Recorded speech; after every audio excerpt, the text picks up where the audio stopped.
အောင်လန်ဆရာတော်အကြောင်းပြောရင်တော့တော့ဦးစင်းအကြောင်းလည်းနည်းနည်းပါသွားမှာပေါ့လေ2000 2006 2009ပေါ့အဲ့လောက်ကဆရာတော်ကြီးနဲ့စပြီးတော့တွေ့တာအဲ့တော့ဦးစင်းကဗုဒ္ဓတက္ကသိုလ်မှာဆရာလုပ်နေတာဝိပဿနာနည်းပြဦးစင်းမိတ်ဆွေတူပေါ့အခုonline မှာနာမည်ကြီးနေတဲ့ဗုဒ္ဓဂုံကြီးဆရာတော်ဆိုတာဦးစင်းလူဘဝသူနဲ့မိတ်ဆွေဦးစင်းနဲ့ယဉ်နေတယ်သူကဦးစင်းကိုလာခေါ်တာ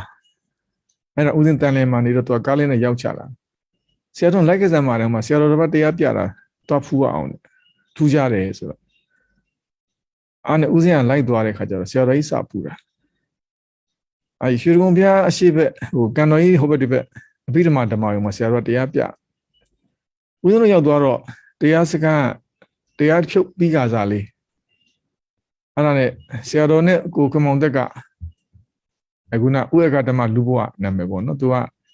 ငကိုရီးကသိတဲ့ခါကျတော့လာတခါကြီးတို့လာဆိုဦးဇင်းတို့ခေါ်သွားတာအဲ့လို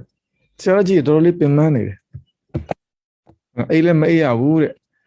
အဲ့လိုပေါ့လေရက်တွေဆက်နေပြီတဲ့ဆရာတော်ပြောတာဒါပေမဲ့အဲ့ကြတဲ့ဦးဇင်းတို့ကိုဆရာတော်ဖော်ဖော်ရွေနဲ့လက်ခံစကားပြောတယ်နောက်တော့ဆရာတော်ကြီးကိုဦးဇင်းအမအဲ့တခါကြီးဥတန့်စင်ပေါ့အဲ့ကန်တော်ကြီးနာအိမ်မှာဦးဇင်းလိုက်ဖူးတယ်ခါကျတော့ဆရာတော်ကြီးကသူကဦးဇင်းလျှောက်တော့ဗောလေလျှောက်တော့ဓမ္မနုသမတနာဘယ်မှာရှုဘလို့ရှုလဲဖရားဆိုဓမ္မနုဝေဒနာဘဝင်မှာရှုတယ်ဆိုတော့ဦးဇင်းအံ့ဩသွားဒီလိုစကားမျိုးတစ်ခါမှမကြားဘူးဓမ္မနုပတနာဆိုတော့ပြောတာပြောနေကြတယ်နော်ပိုင်မနေနဲ့ဘယ်သူမှအဲ့လိုပြောနိုင်တာမရှိဘူးစာထဲမှာပါလာတော့ပဲပြောကြတာပေါ့အဲ့တော့အဲ့နဲ့ဦးဇင်းစိတ်ဝင်စားပြီးဆရာတော်ကိုဆက်ပြီးတော့ရှောက်တယ်ပေါ့နောက်တော့ဆရာတော်ပြောတဲ့စကားတွေကထူးဆန်းတယ်ဆိုတာဦးဇင်းကစာတွေသိထားတယ်ဆရာတော်ပြောတဲ့စကားတွေကဗမာလိုလူနာတဲ့လေအောင်ပြောပြီးမဲ့အခုန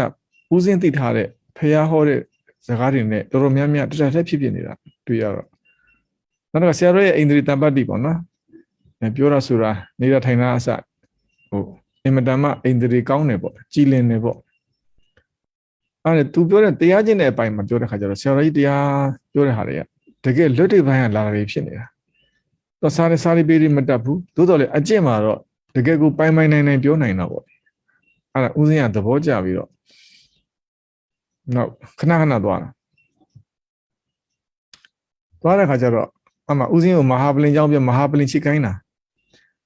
မဟာပလင်အမချိတော့10မိနစ်15မိနစ်နဲ့ဦးဇင်းမခံနိုင်ဘူးဖြုတ်လိုက်ရအဲ့တော့ဒီဟာလေဦးဇင်းကထူးခြားတယ်ပေါ့လေအဲ့ဒါနဲ့ဆရာတော်ကြီးပြောတဲ့စကားတွေထူးခြားတယ်အနေထိုင်လည်းထူးခြားတယ်အိန္ဒြေကြည်လင်တယ်နောက်ကြွားခြင်းဝါခြင်းမရှိပဲပဂတိရိုးသားပေါ့ပြောတယ်ဆိုအဲ့ဒါလေးဦးဇင်းကသဘောကျပြီဆရာတော်ကြီးနဲ့တရားတစ်ခါကျင့်တော့အခုနဦးဇင်းမိတ်ဆွေကသူက35နှစ်ကတရားစခန်းကျင့်ပြီးသူကသောတာပန်ဖြစ်ပြီလို့သူကယုံကြည်ထားတဲ့ပုဂ္ဂိုလ်အဲ့သူ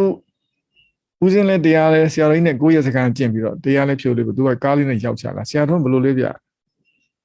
အဲ့နဲ့ဦးဇင်းကသူ့ကိုပြောလိုက်တော့ပေါ့ဦးဇင်းကဆရာတော်တဲ့သဘောကျင့်ပြီးတော့တော်တော်သဘောကျသွားတယ်ဟောတာပြောတာတွေရောကျင့်ရကြတဲ့ပုံမှာငါကိုကမောင်တဲ့လို့ဒီဆရာတော်ဟာတော်ထူးကြတယ်လို့သူကတော့အထင်မကြီးဘူးဦးဇင်းကကိုယ်တိုင်ကျင့်ပြီးတော့ဒါပေမဲ့သူကဦးဇင်းကိုဝိပဿနာဆရာဖြစ်တော့သူက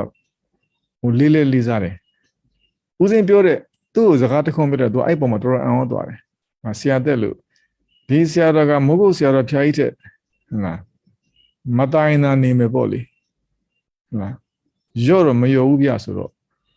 သူကမိုးကုတ်ဆရာတော်ဖျားကြီးယဟန္တာလို့တော့ယုံကြည်တဲ့ပုဂ္ဂိုလ်ကိုဦးဇင်းကပြောတော့ဦးဇင်းကယဟန္တာလို့ပြောတဲ့ပုံစံမျိုးဖြစ်သွားတဲ့ခါကျတော့သူကတော်အံ့ဩသွားတာပေါ့လေထားပါတော့အဲ့တပွဲချင်းပြီးတော့ဦးဇင်းကမကြည့်နိုင်ဘူးဒီထက်ပိုရဖို့ရှိသေးတယ်ဆိုတော့နောက်တစ်ပွဲဇက်တိုက်လိုက်ပြီးကျင့်လာပေါ့ကျင့်တော့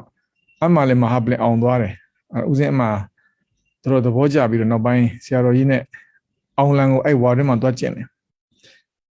ဝါတွင်းမှာကျင့်ပြီးတော့နောက်တော့ဦးဇင်းဘာသိလာလဲဆိုတော့ဒီဆရာတော်ကြီးဟာ ဟုတ်လားဒီလိုဆရာတော်မျိုးနဲ့မှတွေ့လို့ငါသာသနာပေါင်းမဝင်လို့ရှိရင်ငါမိုက်ရကြလိမ့်မယ်ဆိုတဲ့အတွေ့ပေါ်လာတယ်အဲ့တော့ဆရာတော်ကအခုလိုဘုံမကြည့်သေးဘူးပေါ့သူစီတာမှာ highlight ကအစုပ်ကလေးတရားစခန်းသွားပြီဆိုလို့ရှိရင်အဲ့အပေါ်မှာဆရာတော်ကြီးကရှေ့ကန်းအထိုင်နောက်ခန်းကနေတရားစခန်းမှာသုံးတဲ့ပစ္စည်းတွေအကုန်တင်ပြီးရင်ဆရာလေးတွေတက်သူတို့တက်ပြီးရင်ထိုင်ကြနေအသိမရှိတော့နောက်ကယဟန်နေတက်အချို့ဆိုခေါင်းမိုးပေါ်လိုက်ရတာနေပဲဆိုလို့ရှိရင်အဲ့လိုစီးရတဲ့အချိန်တွေပေါ့လေအဲ့တော့ဆိုတော့လူမသိသေးဘူးလူမသိပေမဲ့ဦးစင်းကဒီနယ်ပယ်မှာကျင်နေတဲ့ပုဂ္ဂိုလ်ဆိုတော့ဒီဆရာတော်ကနေနေရပုဂ္ဂိုလ်မဟုတ်ဘူးပါရမီရှင်ဆိုတာတကယ်ပေါ့မတဲ့ပုဂ္ဂိုလ်ဆိုဦးစင်းကသိထားတယ်သိထားတော့ဆရာတော်ကြီးနဲ့အောင်လမှာဦးစင်းကအမှတဝါကျင့်တော့ပေါ့တဝါဆို2လပဲကျင့်ရပါ2လပဲခွင့်ရတော့ကျင့်ပြီးတော့ဦးစင်းအိမ်ပြန်လာတဲ့ခါကျတော့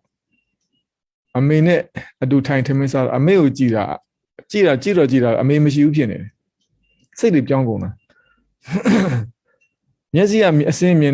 တဲ့ပုံမှာကိုကနောက်ကနေအမေပဲလို့ပြညတ်မဲ့စိတ်ကချုပ်နေတော့မြင်ငါပတ်တာဖြစ်နေတော့အဲ့လိုစိတ်တွေကပြောင်းသွားတဲ့ခါကျတော့ကိုကျင့်တဲ့ပုံမှာလည်းကျင့်တတ်တယ်ကျင့်တယ်ဆိုတာတော့ဆရာတော်ကျင့်တဲ့ပုံမှာကျင့်တတ်တာကိုယ့်ကိုကျင့်တတ်တာမဟုတ်အဲ့တော့နောက်ဦးစင်းငယ်တွေကဒီဘာသာရေးကိုစိတ်ဝင်စားတော့စွန်းလွန်ဆရာတော်တို့မိုးကုတ်ဆရာတော်တို့နောက်တစ်ခါဝေဘူးဆရာတော်တို့ရဟန္တာလို့ကြော်ကြားတဲ့ဆရာတော်ကြီးတွေထေရပတ်တွေဖတ်ပြီးတော့ဟလာဒီလိုဆရာတော်ကြီးတွေနဲ့အရန်တွေ့ကျင်တယ်အဲ့လိုရဟန္တာဆရာတော်ကြီးတွေပေါ့နော်တွေ့လို့ရှိရင်တော့ဦးစင်းကငါနောက်ကနေလိုက်မယ်ဆိုတဲ့စိတ်မျိုးဖြစ်ခဲ့ဘူးတာပေါ့လေအခုလည်းအောင်လန်ဆရာနဲ့တွေ့တဲ့ခါကျတော့တော်သူတာရမတာတာတပိုင်းပေါ့နော်ဟောဒီလိုပုံကိုယ်တို့နဲ့တွေ့လို့မှငါယဟန်ပေါင်မဝင်လို့ရှိရင်ငါမိုက်ရကြလိမ့်မယ်ဘာကြောင့်လဲဆိုဦးစင်းဝိပဿနာဆရာလို့နေကိုယ့်ကိုဝေဒနာမကြော်ဘူးဒုက္ခဝင်တက်လာလို့ရှိရင်မခံနိုင်ဘူးဆင်းရဲတယ်ချမ်းသာမလားလို့တရားထိုင်တယ်ဒုက္ခနဲ့ပဲတိုးနေတော့ကိုယ့်ကိုလည်းမကြည်နပ်ဘူးဝေဒနာကြော်အောင်ပြနေတဲ့ဆရာရှာတော့လည်းမတွေ့ဘူးအောင်လန်ဆရာတော်နဲ့မှတွေ့တာအဲ့တော့ဝေဒနာကြော်ဖို့အပြင်ကိုနောက်သူဟောတဲ့တရားတွေကတကယ်ကိုမြတ်စွာဘုရားဟောတဲ့တရားတွေနဲ့ဗမာလိုပြောရတဲ့ပါဠိလိုရေးထားတာဒါပဲကွာအတူတူပဲဖြစ်နေတာနောက်ကျင့်စဉ်လမ်းကြောင်းကိုလည်းပိုင်နိုင်နော်အစအလေဆုံး तू ကနားလေထားသလို तू ကိုယ်တိုင်ပေါက်ထားသလိုရှင်းလဲရှင်းပြနိုင်တယ်ဝိုးရဝါဒမရှိဘူးတရားနဲ့ပတ်သက်ပြီးတော့ဘယ်ချိန်ဘလို့ပဲကောက်မေးဟုတ်လားသူနေတဲ့စဉ်းစားနေရတယ်ဆိုတာမရှိဘူးနော်တစ်ခါနဲ့ဖြေတစ်ခါဖြေဘယ်နှခါမေးဘယ်ချိန်ဖြေနှစ်မျိုးသုံးမျိုးကွဲသွားတယ်ဆိုတာမရှိဘူးဟောဒါဒီဆရာတော်ကြီးဟာတကယ်ကိုသူကိုယ်တိုင်ပေါက်မြောက်အောင်ကြင်ကြအားထုတ်ထားလို့ဒီပုံမှာပိုင်နေပြောနိုင်တာပါလားလို့ဦးဇင်းကသိတယ်။တကယ်ပါရမီရှင်မာလားလို့သိတယ်။မပြောမှဆိုတော့အများကြီးပါလေ။အဲ့တော့အဲ့ဒီခါကျတော့ဦးဇင်းကနောက်ဆုံးဆရာတော်စီမှာယဟန်ဝတ်ဖြစ်သွားတာပေါ့။နောက်ထူးခြားတာတွေအများကြီးရှိပါသေးတယ်။ဒါကတော့ဦးဇင်းကတော့ကြုံတဲ့ခါတော့ကြုံတယ်လို့တော့ပြောသွားမှာပေါ့လေ။အဲ့မှာအဲ့တော့ဦးဇင်းမှတ်မှတ်ရဆရာတော်အဲ့တော့မိန့်တာတခုရှိဦးဇင်းလူဘွားတော်ကကျုပ်တဲ့မင်္ဂလာတော်မှာကျုပ်ကိုလှူထားတဲ့မြေရှိတယ်3ဧကခွဲတဲ့အဲ့ဒီအချိန်မှာဒကာနမတွေကဆရာတော်ကြီးကိုဦးဇင်းနဲ့မတွေ့ခင်တည်းကမင်္ဂလာတော်မှာမြေခွက်ရှိတော့ရေးသာထောင်မှာဆိုပြီးဆရာတော်လျှောက်ဆရာတော်ကမထောင်ဘာလို့မထောင်တော့လဲဖေရဆိုတော့ဒကာကြီးတဲ့ကျုပ်ကအင်းလို့ပြောတာတခွန်းနဲ့သူတို့တွေဒုက္ခရောက်ကုန်မှာတဲ့ရေးသာထောင်လို့ဆိုတော့အင်းအားမရှိဘဲလုပ်လို့ရှိရင်လောက်ရတဲ့ပုဂ္ဂိုလ်အလွန်ပင်ပန်းဆင်းရဲတာဆင်းရဲတော့အမှဆရာတော်ကဗာမိတ်လဲဆိုတော့အဲ့ဒီမင်္ဂလာတော်ကျောင်းမှာမြေကြီးဟာတဲ့ရွှေတကုံဖရာရဲ့ထီးတော်နဲ့ထီးတော်ရဲ့အောက်ခြေနှခမ်းနဲ့ဒန်းနဲ့လို့ကျုပ်နမိတ်မြင်ထားတယ်နမိတ်မြင်တယ်ဆိုတာက तू ဘာဖြစ်မလဲလို့သိချင်လို့တွေးကြည့်တာမဟုတ်ဘူးသူ့ဘာသူပေါ်စရာရှိလို့ပေါ်လာတာကျုပ်နမိတ်မြင်တာအဲ့ဒါမလွဲဘူးတဲ့ဘာဖြစ်မှလဲဖရာဆိုတစ်ချိန်မှာတဲ့အဲ့ဒီချိန်ကhighlight ကအစုပ်ကလေးနဲ့သာသနာပြုနေရတဲ့လူမသိသူမသိနော်တာမန်အညတရတော်ဖုန်ကြီးတစ်ပါးပေါ့တစ်ချိန်မှာဟောဒီရန်ကုန်မှာကျုပ်သာသနာထိတ်ဆုံးကိုရောက်လိမ့်မယ်ဆရာတော်အဲ့တော့မိန့်ထားတာရှိတယ်အဲ့တော့နောက်တော့ဆရာတော်ကဗာမိန့်လဲဆိုတော့အဲ့ဒီဦးစင်းဆရာတော်ကြီးကိုသွားဖူးတဲ့အိမ်မှာပါပဲအဲ့လိုတရားတော်မတွေထိုင်နေတဲ့ဆရာတော်ကြီးကဗာမိန့်လဲဆိုတော့ဆရာထုံးမင်းဘုန်းကြီးအပြည့်ဝလို့ရှိရင်ကျုပ်ရန်ကုန်လေးသာလက်ခံမယ်တရားဓမ္မတွေဦးစင်းကိုလှည့်ကြည့်ဦးစင်းကလည်းအဲ့တော့ဘုန်းကြီးဘို့စိတ်မကူးသေးဘူး အဲ့တော့ကိုရှိမှလည်းတခါတည်းမှတွေစီနီယာတွေအများကြီးရှိတော့ကိုကကိုသူ့လိုကိုလိုပေါ့လေအဲ့တော့နောက်တော့ကိုလည်းယဟန်ဝတ်ဖြစ်သွားတယ်ပေါ့ဆရာတော်ကြီးစီမှာတရားကျင့်နေခုနလိုဟုတ်လားဆရာတော်ပုံမှာယုံကြည်တယ်တကယ်အားကိုးရတဲ့ဆရာတွေ့ပြီနော်မြတ်စွာဘုရားဒါရှိခဲ့လို့ရှိရင်နာမည်ခေါ်ပြီးတော့ကိုချီးမွမ်းမဲ့ယဟန်တစ်ပါးတော့တွေ့ပြီဆိုပြီးတော့ဦးဇင်းကအဲ့လိုဆရာတော်ပုံမှာယုံကြည်တယ်အဲ့နဲ့နောက်တော့ယဟန်ဝတ်ဖြစ်သွားတယ်ပေါ့လေယဟန်ဝတ်ပြီး2010မှာ2008မေလမှာယဟန်ဖြစ်နာဂိအပြီးမှာ2010ကျတော့ဦးဇင်းတိုးရဆောက်တဲ့နေအောင်ဆရာတော်လှမ်းခေါ်ရန်ကုန်လာလိုက်ခဲ့တယ်ရန်ကုန်မှာအမှတရားပြရင်လည်းရေးသားထောင်မဲတဲ့အဲ့တော့ကိုရောတဲ့အမှမင်္ဂလာဘက်မှာမြေသွားကြည့်ဆိုပြီးတော့ကြည်ခိုင်းတော့ဦးဇင်းကအခုနပြောတဲ့ highlight ကအစုပ်ကလေးနဲ့ driver ခေါ်ပြီးတော့ရှောက်ကြည့်တော့ပေါ့ရှောက်ကြည့်တော့ကြေဝင်းဝင်းကမြို့တဲ့ဘက်မှာမရတော့နီးတဲ့ဘက်မှာမရဒီဘက်ဝေးတဲ့ဘက်လာတော့အခုကျောင်းထောင်တဲ့နေရာရောက်လာတော့ပေါ့ရောက်လာခါဒီနေရာလေးကိုကြည့်ပြီးတော့ဒီနေရာဟာရွာနယ်လဲတစ်ဆက်တည်းကားလမ်းလဲဝင်လို့ရတယ်နောက်မှအကျယ်ကြီးလဲချဲ့ဝယ်လို့ရတယ်အဲ့ဒါဦးဇင်းဆရာတော်ကိုပင့်ပြီးတော့ပြတော့ဆရာတော်ကလိုက်ကြည့်တယ်ကြည့်ပြီးတော့ကောင်းတယ်ဒီနေရာဝယ်ဆိုပြီးတော့ဝယ်တာဝယ်တော့အဲ့တော့တေက30ပေါ့ဒါရွာနဲ့ကတ်လို့30ရွာနဲ့ဝယ်ရင်15သိန်း16သိန်းနဲ့ရတယ်အဲ့နဲ့တက္ကသိုလ်မတွေခေါ်ပြီးမြေဝယ်ဖို့လို့မြေစဝယ်တော့ပေါ့လေမြေစဝယ်ရင်းနဲ့ပဲကျောင်းကြီးစထောင်တာစထောင်တဲ့ခါကျတော့အဲ့တော့ကတော်တော်လေးပြင်မှန်းပါတယ်နော်ဘာမှတက္ကသိုလ်ကမှထောက်ခံမရှိဘဲနဲ့စရတဲ့ကိစ္စနောက်တော့လေဆရာလေးတရားပြရင်နဲ့သူပြတဲ့တရားကြောင့်ပေါ့နော်ဆရာလေးရဲ့ဘုံတကူပေါ့အဲ့တော့တက္ကသိုလ်မတွေများလာတဲ့အသည့်ဟိုပေါ့လူမဲ့တမ်းမဲ့ပုဂ္ဂိုလ်တွေများလာနောက်ဆုံးတစ်ဖြည်းဖြည်းနဲ့အရှိန်အဟုန်ရပြီးတော့အခုလိုဖြစ်လာတော့ပေါ့လေအဲ့တော့ဒါတော့ဆရာလေးနဲ့ဦးဇင်းစတွေ့ပုံလေးပေါ့သာသနာဖြစ်လာတဲ့ပုံလေးပေါ့နောက်တော့ဆရာလေးကဦးဇင်းကမေးဘူးတယ်အတိတ်တုန်းကဘာတော်ဘူးလဲဆရာတပည့်တော်ဘူးတာအတိတ်ကလေးကဆရာတပည့်တော်ပါရမီဖြစ်ပြီဆိုတော့ဆရာတော်ကြီးနဲ့ဦးဇင်းနဲ့ပြန်တွေ့တဲ့အချိန်ကြာမှာပဲခုနကသာသနာဟာတအားတက်လာတော့ပေါ့အခုဆိုလို့ရှိရင်ဦးဇင်းတို့2010မှာစထောင်တာပေါ့လေ2010ဒီဇင်ဘာပေါ့စပြတော့2017မေလမှာစပြတယ်နောက်2နှစ်3နှစ်တည်းမှာရိတ်တာ3-4ခုပေါ်လာတာ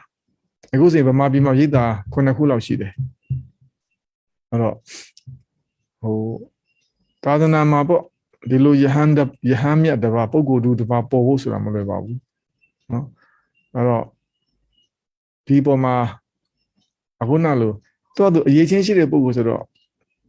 သူဖြစ်တဲ့အချိန်မှာဖြစ်လာတာပေါ့အရင်တော့ကတော့လူမသိသူမသိတောထဲမှာအညတရယဟန်တပါပဲစာပေလဲဘွယ်လဲမရဝါအဖြစ်နဲ့ဆရာတော်ကတိတ်မကြည်သေးဘူးလေအဲ့တော့ဦးဇင်းနဲ့စတွေ့တဲ့အချိန်မှာဆရာတော်ဟာဘာပဲရှိသေးတယ်10ဝါလောက်ပဲရှိဦးမယ်12ဝါလောက်ပဲရှိဦးမယ်အဲ့တော့အခုနောက်လို့အတိတ်ပါရမီဒုပါတဲ့ခါကျတော့ဒီခေတ်မှာပေါ့ကျွတ်မဲ့ပုဂ္ဂိုလ်တွေရှိတဲ့ခါကျတော့ကျွတ်အောင်ချစ်နိုင်တဲ့ဆရာတော်လိုပုဂ္ဂိုလ်တူကပေါ်လာတာပါအဲ့လိုပုဂ္ဂိုလ်တူနဲ့တွေ့တော့ပေါ့ဆရာတော်အဆုံးအမတွေကိုနော်ခံယူပြီးတော့ကျင့်လိုက်ရတယ်သာသနာပြုလိုက်ရတယ်ဆိုတဲ့ပုံမှာဦးဇင်းတို့ကျင့်တတ်တယ်ဒီကနေ့မှများလဲခုနလိုဆရာတော်ကြီးရဲ့နော်တရားအမွေကိုခံယူကြဖို့ဦးဇင်းနဲ့တိုက်တွန်းပါလေအဲ့ဒါတွေ့တဲ့ပုံလေးပေါ့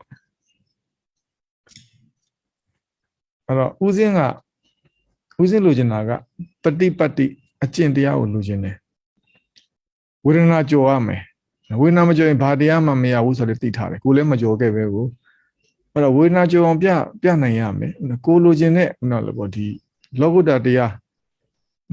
မရတော့မှဒီတရားရဖို့အတွက်ဟုတ်လားနိဆက်ဆက်ပေါ့အထောက်ပံ့ပေးနိုင်ရမယ်ဒါကိုဦးဇင်းကလိုချင်တဲ့ခါကျတော့ဟိုဆိုတာကစာပေထက်ပေါ့စာပေဆိုတာကတရားစာနဲ့တရားနဲ့မတူဘူးတရားစာတွေသိနေတတ်နေပေမဲ့တရားမကျင့်လို့ရှိရင်တရားမရဘူးလေအဲ့တော့နွားเจ้าသားနဲ့နွားရှင်လို့ပေါ့နွားเจ้าသားကနွားကြားထဲမှာနေတယ်နွားပေါ်တက်စီပေမဲ့နွားနှုတ်မတော့ နွားနဲ့လက်ပွန်တရီနေပြီမဲ့လို့နွားတို့တော့မတောက်ခွင့်မရှိဘူးတဲ့နွားရှင်ရတာနော်နွားနဲ့နီးနီးကမနေပဲမဲ့အချိန်တန်သူကတောက်ရတာအဲ့တော့ဦးဇင်းတို့ကနွားတို့တောက်ချင်တာနွားတို့တောက်ချင်တော့နွားတို့